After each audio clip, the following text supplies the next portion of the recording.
Urban Nights Update is next. Coming up, it started. Legal action against members of President Trump's campaign staff has begun. A famous actor now being criticized for the way he had handled sexual assault allegations. We'll have an inside look at a project that's teaching folks new job skills and giving them access to healthy food. And the story of the Day of the Dead. All that and more coming up on your Urban Nights Update.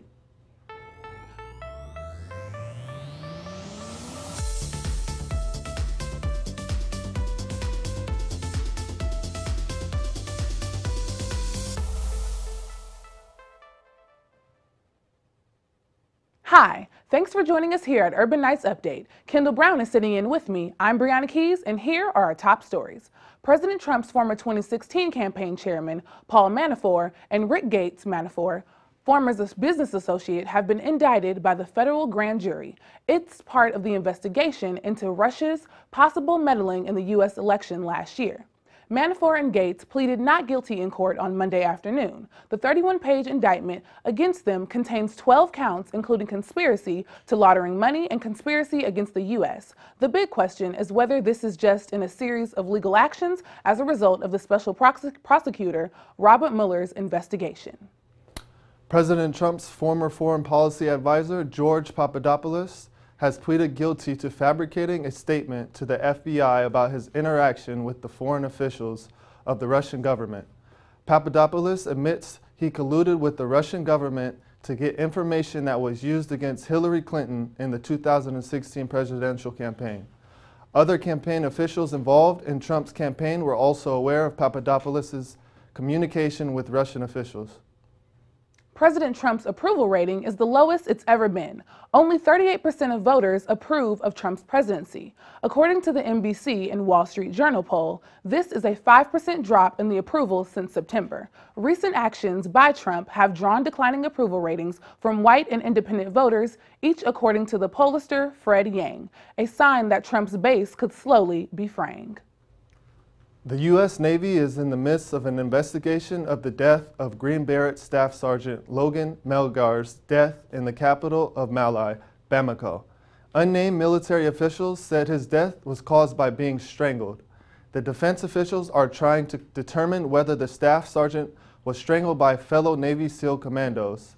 This homicide is focused on two members of the Navy SEALs Team 6 as potential suspects. Spokesman from the U.S. Special Operations has declined to comment. Donald Trump's attempt to change transgender military enlistment policy has been partly blocked by a U.S. District Court judge. The ban on funds for gender reassignment surgery, however, was not blocked. Trump has gotten half of what he has set out for in this matter, but as he stated on his Twitter account, he wants all transgender individuals precluded from participating in military in any capacity. There have been no comments made by Trump yet in regards to this ruling.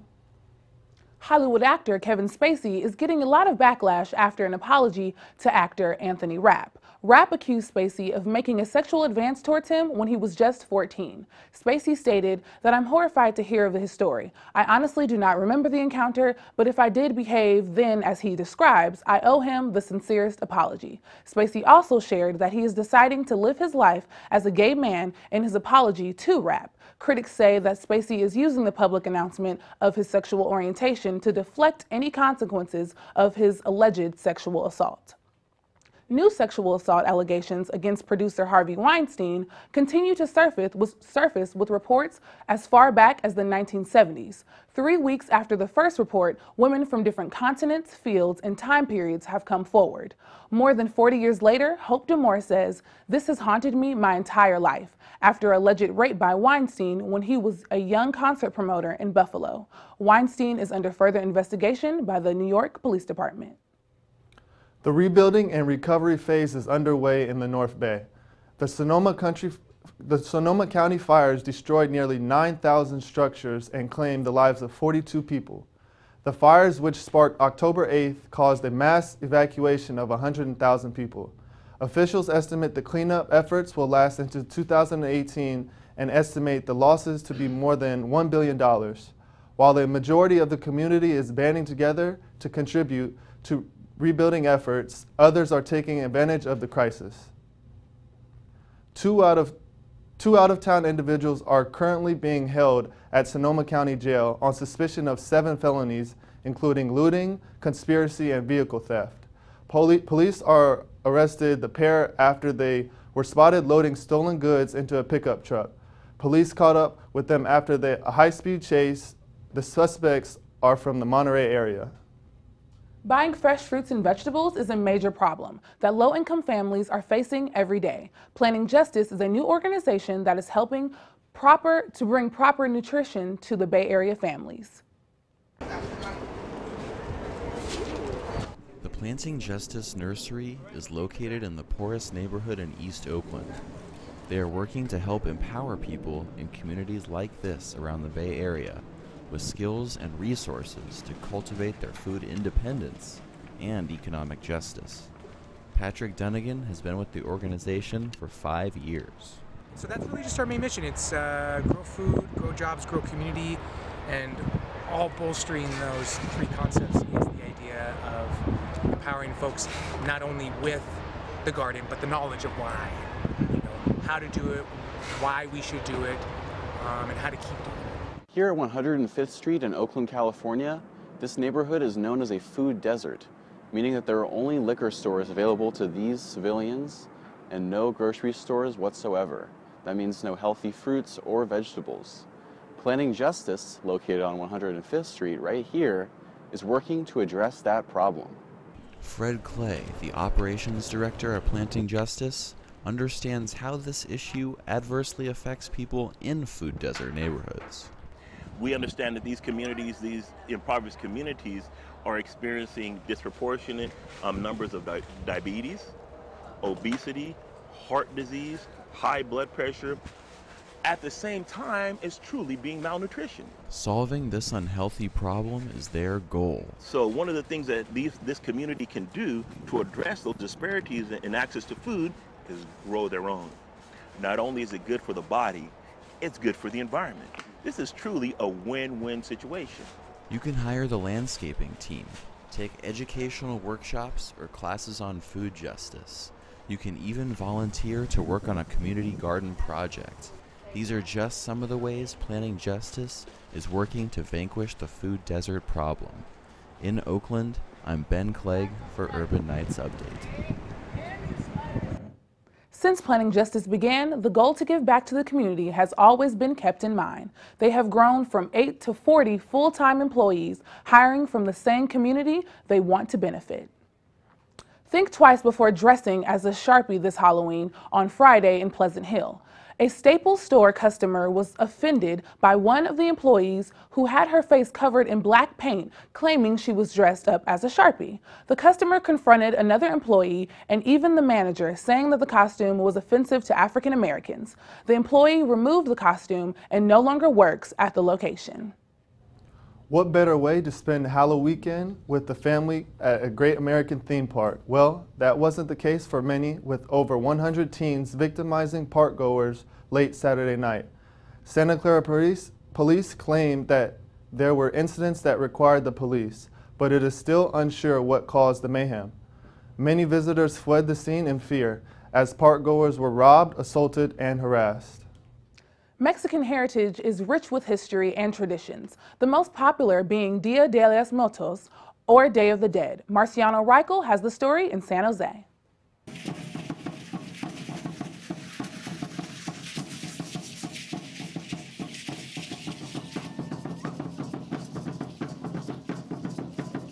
Dia de los Muertos, or Day of the Dead, is a celebrated tradition in Mexico that celebrates our loved ones that have gone before us. This is one of Mexico's traditional holidays when the living commune with the dead.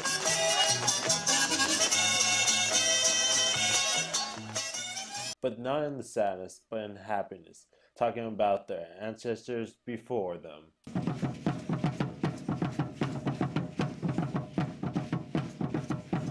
I talked with Nicole from Catholic Cemetery on the importance of celebrating Dia de los Muertos. The Dia de los Muertos connects to All Souls Day, which is November 2nd, and it's a traditional Mexican holiday where the living celebrate with their deceased loved ones at the cemeteries, and they create altars and just kind of remember and have fun in a positive way versus a sorrowful way.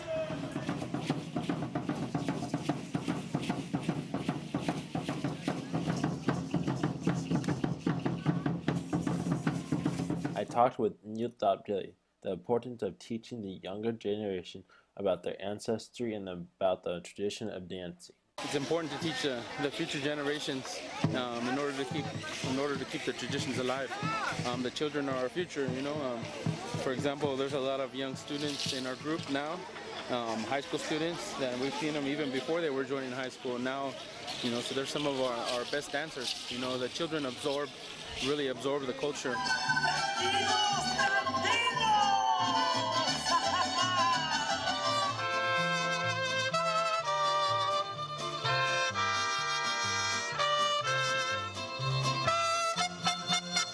In San Jose, I'm Marciano Reichel for this Urban Nights Update. If you didn't attend any of the Day of the Dead events this year, make sure to check one out next year. With Halloween coming up, you can be sure to burn off candy calories easily with Zumba. Taj has more on the story.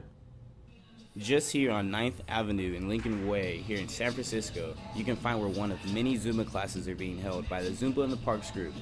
They have over 40 classes held at various parks all around San Francisco. For those of you guys who do not know, Zumba is a Latin-inspired, cardio-burning, easy-to-learn dance. And for the Zumba in the Parks group, most events they have anywhere from 50 to 100 people. And for their larger events, they have well over 150 people to 200. I got a chance to sit down with Gina Sorelli, one of the head coordinators of Zumba in the Park. I've been with Zumba Rec and Park for over 4 years. This is now going on my 5th year. I've completed 4 years total. I actually started as an instructor and then took over the full program a year ago. It used to be led by someone named Jamie Hopper, who was absolutely amazing. I'm here at the San Francisco County Fair building where Zumba classes are being taught.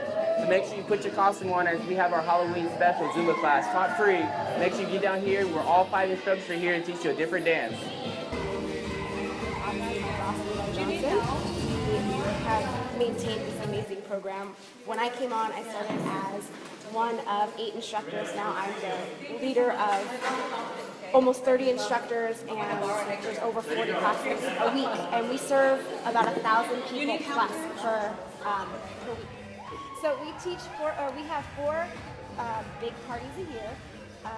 3 of them are daytime parties. And we do them in beginning of the year, a spring party, a summer party, and then we end the year with a Halloween party. The Halloween party is usually our evening party. It's a thing where we get all of our instructors to get together, as many that are possible, to join us, and they just show them their stuff, they promote their classes, they reach out to the community. Then they come, rain or shine, we're always here. In San Francisco, I'm Taj Dawson for your Urban Nights Update.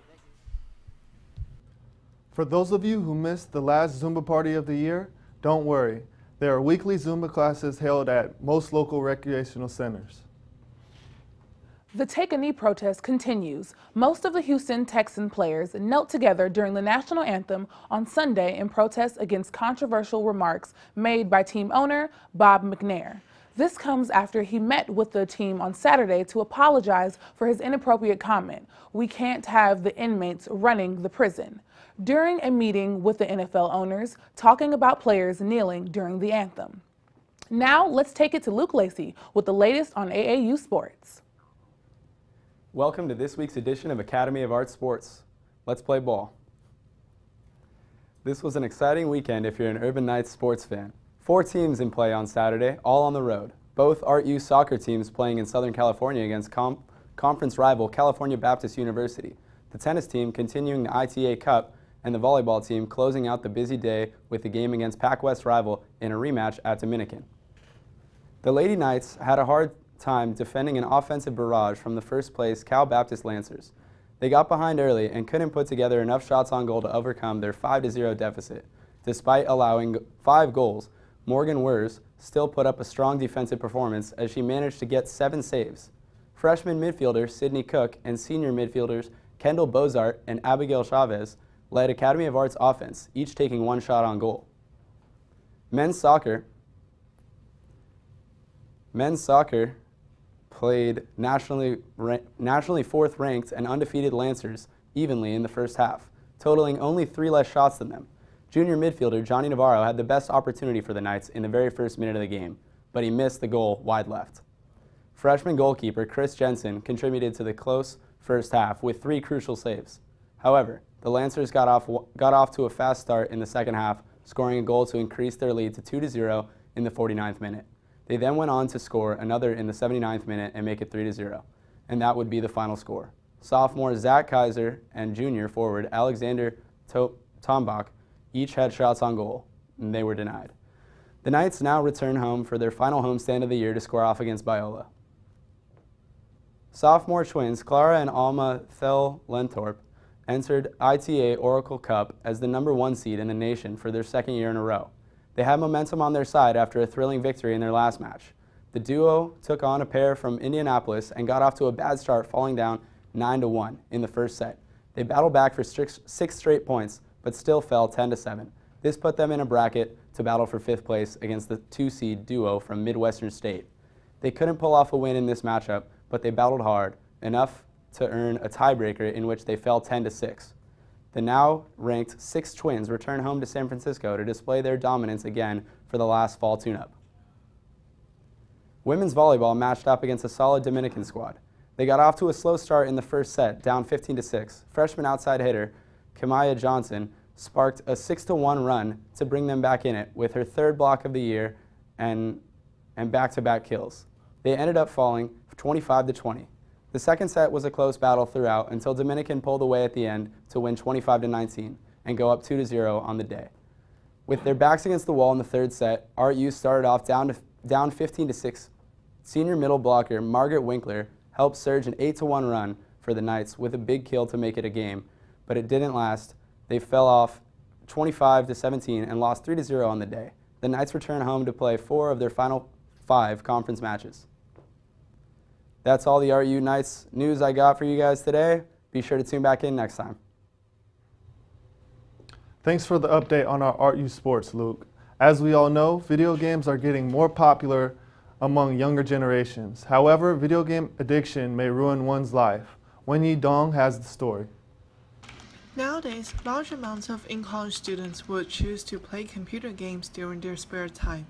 However, some of them are so addicted to it, and it starts ruining their normal life. Ray is one of them. I ain't got no friends here. I'm new to here, so I'm lonely. I play game and I feel better, so I make friends online. I feel like I'm a little bit lazy. I have a couple friends, they ask me go out, but I don't know what to do now. I'm dead now, at home and being lazy dog. I don't really have a goal, and my parents, they don't know about me being that lazy, and about me, they knew is okay, I'm come to the United States and study hard and have my social life, but it's not true. I'm trying to make friends here, but culture is different. While a lot of people are still addicted to game playing during their spare time, some of them seem to realize that they need to get a new life. I was in a really unhealthy relationship with my ex-boyfriend.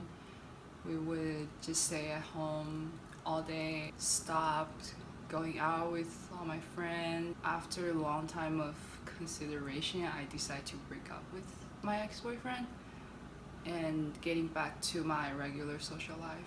Get back to all my friends and start to building that connection with other people again, and I would have lots of other things to do when I have free time. The video game is just meaningless. If you are also under this kind of situation, would you choose to keep on addicted to game or get a social life? In San Francisco, I'm Wayne Dong from your Urban Nights Update. A recent study shows 40% of online video game players admitted to playing online games as a way to escape from the real world. A YouTube video has cost one dad his job. Last week, a 16-year-old YouTube vlogger showed off her dad's new iPhone X. However, the video landing on YouTube's list of top trending videos was removed. Her dad, Ken Bauer, was fired because he violated a company policy by allowing his daughter to advertise the product. Even though Apple's new iPhone X is already available to pre-order, it's still possible that the phone in the video was pre-produced and Apple doesn't want its staff to show off unreleased products in unauthorized ways. It's the end of the year, meaning all companies are out to prove their product. Marciano Reichel is our tech insider. Hey everyone, welcome to Tech Insider, where I talk about the latest gadgets in video games. Were you one of the lucky 2 million people to snag and reserve the new iPhone X? If so, you are in for a treat. The new iPhone is the next generation of smartphones. Apple wanted to make the 10-year anniversary of the first phone coming out by releasing the iPhone X.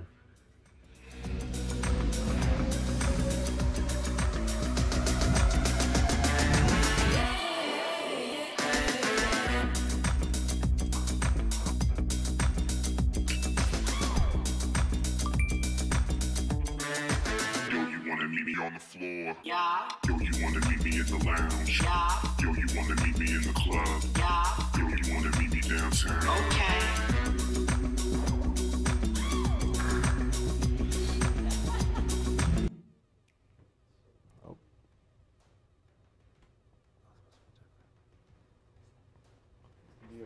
The next generation of the Xbox One is now out like the iPhone X. The Xbox One is not the 10th anniversary Xbox.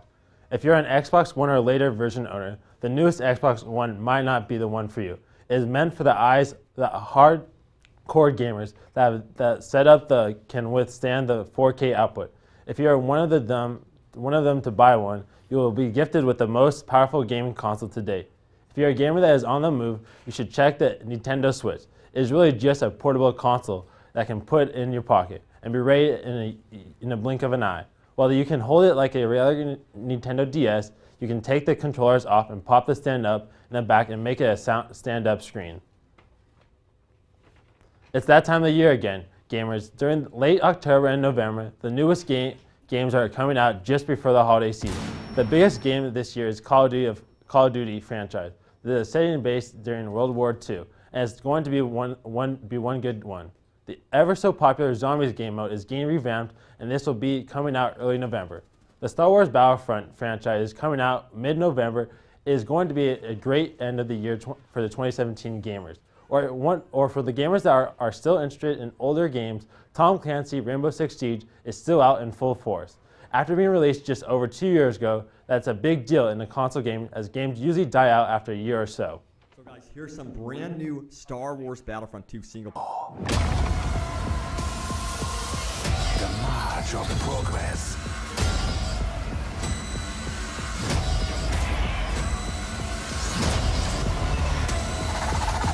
I have built more than just a new kind of soldier.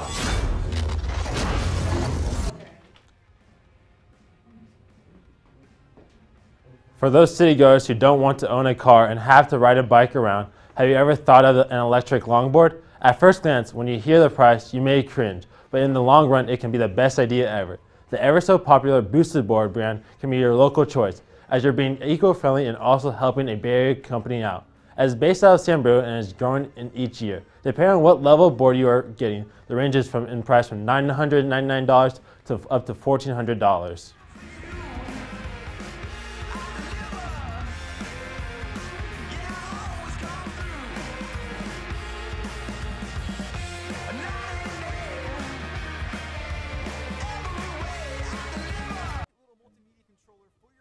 Everybody nowadays are now trying to find cheap and durable tech gadgets to have at a moment's notice. Here are the top gadgets for the month of October. The Anker Sound Core 2 is easy to use and you can pick up at Amazon for $40. For those college students that are always sitting on their bed with their laptop and you are feeling like your laptop is heating up, you should look into the Laptop Core by Habit, which is $17 on Amazon.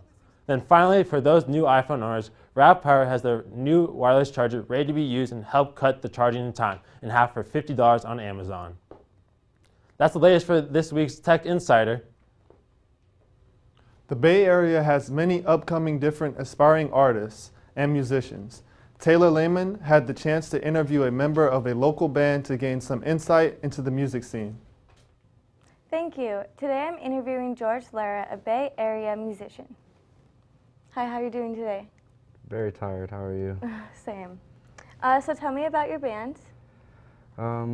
You Lose kind of started out as like a joke. It was kind of like something we always talked about, but nothing we ever took as serious. Well, half of us wanted to, but the other half didn't. And finally, everyone got sick of playing the same type of stuff up here, and they were like, all right, let's give this a try. And we honestly have just been going full steam ahead since then. So how did you come up with the name You Lose? It's the lyrics to one of my favorite bands like songs. So to me, that phrase "you lose" is always stuck to my head. It's simple, and yet it's still an aggressive name. So I always felt like it would be cool to use as a band name. Okay, and what instrument do you play in You Lose? I play bass in You Lose. And how long have you been playing bass? Since I was 11 years old. Okay, so is this something you knew that you always wanted to do? Yeah, I grew up real fat, and so girls didn't like fat kids when you were little, you know, so I had to pick up something that made people like, oh wow, look at this guy, you know. I was still fat and ugly, but at least I could shred, you know, so at least got people's attention somehow. Okay, so your band recently got on iTunes and Spotify. What were the steps that you guys took to get there? We did it all on our own. We've had a few record offers and things like that, but with the hardcore scene, stuff like that, if you get a record deal with a no-name record label, they basically capitalize off your band. So they're the ones making all the money. So we took a little longer to get on because we did everything ourselves. Okay. So we're on multiple, I think we're on 15 platforms. So it's not just Spotify and iTunes. We have other ones in other countries, especially in Germany, in Japan, and in Southeast Asia. There's all these other platforms, but I guess I didn't even know this, but we're blowing up in Southeast Asia. Wow, that's awesome. Yeah. So what would you say the biggest struggle is of being in your band?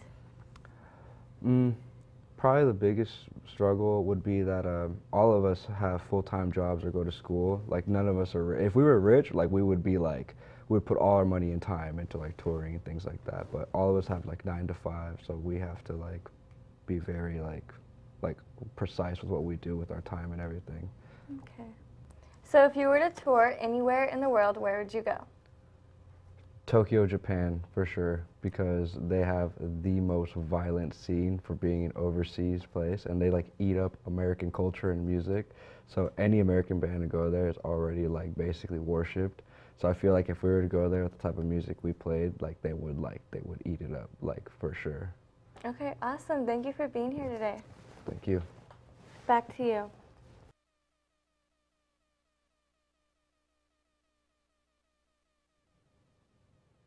Thanks, Taylor and George. For more on the entertainment scene, let's join Ben Clegg. It's Halloween week, and no show will set that spooky mood quite like the hit TV show Stranger Things. It returns to Netflix for its second season, after the first received critical acclaim and millions of viewers. Show creators Matt and Ross Duffer want to take a darker approach to season 2, expanding on the scary and supernatural elements of the story. From the looks of the season 2 trailer, they've certainly followed through.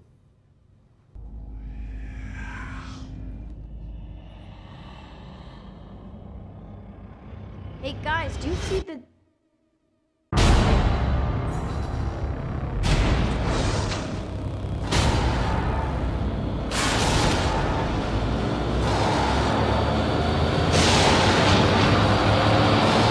Will! Are you okay? Continuing with the thriller genre, The Killing of a Sacred Deer is coming to the silver screen this weekend. Dr. Stephen Murphy is played by Colin Farrell, a brilliant surgeon living in total normalcy with his wife, played by Nicole Kidman, and 2 children.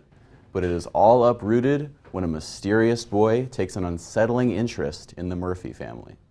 The human race, human race. Where did you 2 go? When the lights started out, they don't know what they heard. giving love to the How did his father die? A surgeon never kills a patient. An anesthesiologist can kill a patient, but a surgeon never can. Scary stuff. Maybe you want to go have a family outing with the kids. Well, Pokemon the movie I Choose You is just what the doctor ordered. I Choose You depicts the culmination of the relationship between Pokemon trainer Ash Ketchum and Pikachu. We follow Ash and Pikachu as they go on an expedition to find a legendary Pokemon. If you want to catch this one, you gotta act fast though. The movie is in theaters November 5th and 6th only. If you need any more convincing, you also receive a collectible Pikachu trading card. Talk about a 2-for-1 deal. If you want to get out and about, then check out the SoFi Golden Gate Half Marathon.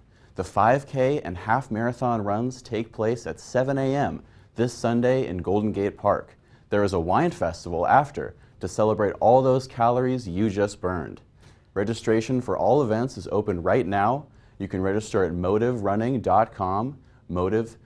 Spots are limited, so act fast. Thanks very much, Ben. That wraps up this edition of Urban Nights Update. I'm Kendall Brown. And I'm Brianna Keys. For everyone here, thanks for joining us. See you next time.